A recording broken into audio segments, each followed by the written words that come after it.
E aí galera, aqui tá falando o Super Feio, como eu prometi lá, que eu perguntei na página. Vou fazer um vídeo de como bugar título no Plant Black. Você fica bem baloso, bem baloso, que baloso. Mano, é muito headshot. Primeiro, né, opa, tem um lugar aqui. Você tem terceiro slot, é melhor ainda que você usa os dois de bugado e o de agilidade. Então, vamos lá galera. Primeiramente, quando você chegar nessa área aqui, você vem e desconecta o seu cabo de internet, aquele fio amarelo.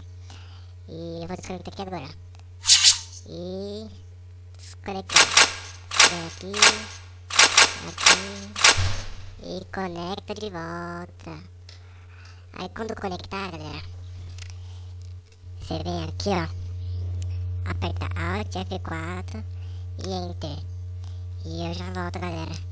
E aí, negada, voltei. E vamos ver como é que foi o título, né? Vem aqui. Vamos lá ver. Mano, você vai ficar muito baloso. Sabe que você é baloso? Você vai ter uma sala assim, ó. Tipo que nem boot. Aí ele passa headshot. Mano, você fica tipo Hornet.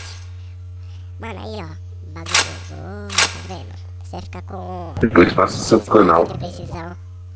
E é isso aí galera, valeu, se inscreve no meu canal se você gostou do vídeo, se eu te ajudei, dê um like aí e compartilha com seus amigos também pra eles bugar pra eles dar muito headshot.